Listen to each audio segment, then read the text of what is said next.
دو ذمہ داریاں ہم سب جو اس تک گفتگو سے حاصل ہوتی ہیں، ایک تو یہ کہ چونکہ خدا کا معبد اب قیامت تک وہاں پر رہے گا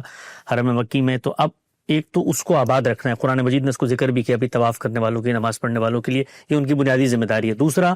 جو رسول وہاں پر آئے انہوں نے ان پر شہادت دی اس قوم پر، قرآن مجید نے کہا ہے کہ رسول تم پر گواہ تھے، اب تم نے اس چیز کو، یہ جو کچھ ہوا ہے رسول کی دینونت کا ظہور ہوا ہے، اس کی گواہی قرآن میں ثبت ہے، اس کو دنیا تک پہنچانا ہے۔ تو اگر خلاصہ کیا جائے تو دو نکات میں کیا یہ دو ذمہ داریاں ان کی بنتی ہیں کہ حرم کے معبد کو آباد رکھنا ہے، شرک سے بچا کے رکھنا ہے، نماز پڑھنے والوں کے لیے، روزہ اعتکاف کرنے والوں کے لیے سازگار بنانا ہے، اور اللہ کی کتاب کو دنیا کی دوسری قوموں تک پہنچانا ہے، ان کو اللہ کی کتاب کو پہنچانا اور اس بات کی شہادت دینی ہے کہ یہ کتاب ملی کیسے۔ اچھا، ظاہر ہے کہ یہ بتائیں گے وہ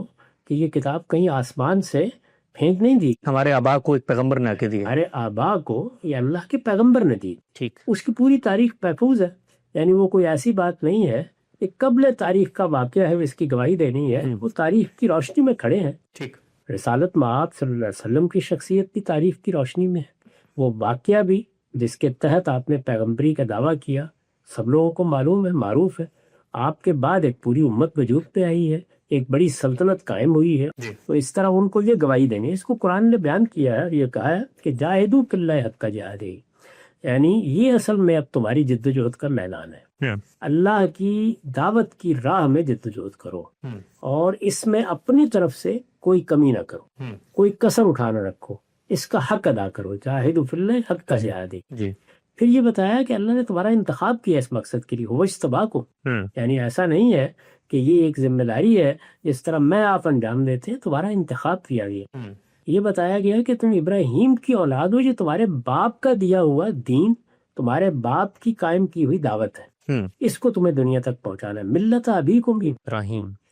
پھر یہ بتایا ہے کہ تمہارا یہ نام مسلمان ان کا رکھا ہوا ہے، وما سماکم من قبل فی ھذا، یعنی اس سے پہلے بھی تمہارا یہی نام تھا، اور اب اس پیغمبر کی بعثت کے بعد یعنی رسول اللہ صلی اللہ علیہ وسلم کی بعثت کے بعد بھی تمہارے یہ مسلمان کا نام پسند کیا ہے۔ اللہ تعالیٰ نے اپنے دین کا نام بھی ہمیشہ اسلامی رکھا ہے، ٹھیک، ایک ہی دین ہے۔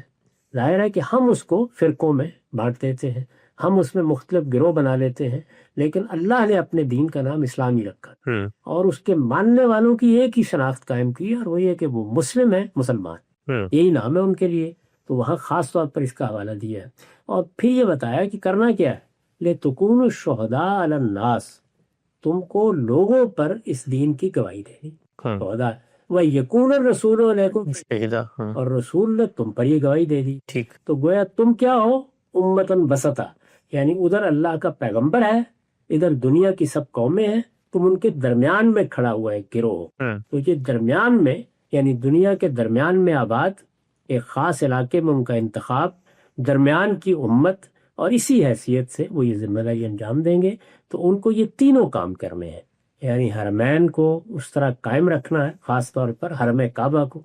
وہ ظاہر ہے کہ پوری دنیا کے لیے توحید کا مرکز، ٹھیک، اور توحید کے مرکز کی حیثیت سے اس کو قائم رہنا چاہیے، یہاں کوئی شرک نہیں ہے، کوئی بدعت نہیں ہونے دی جائے، جو کچھ بھی وہاں پر مناسک مقرر کیے گئے ان میں کوئی بدعت نہ درائے، وہ ہر لحاظ سے طواف کرنے والوں کے لیے، حج و عمرہ کے لیے آنے والوں کے لیے پاک صاف رہے۔ ایک یہ ہے، اور دوسرے یہ کہ دنیا بھر کو اس کی دعوت دینی ہے، اس کی طرف آنے کی دعوت دینی ہے، اس کا پیغام پہنچانا ہے، اپنے وجود کو خود اس کا نمونہ بنا کے رکھنا ہے۔ شہادت کے اندر یہ سب چیزیں شامل ہیں، اور یہ بتانا ہے کہ ہمارے پاس یہ شہادت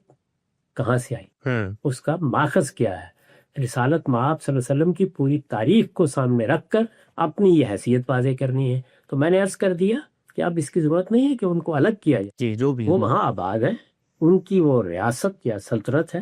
وہ اسی جگہ نسل بعد نسل اپنی دعوت کو قائم رکھے ہوئے ہیں، لیکن اب دنیا بھر میں لوگ ان کے ساتھ شامل ہیں، اور پوری امت مسلمہ گویا تبرگنی کا حصہ ہے۔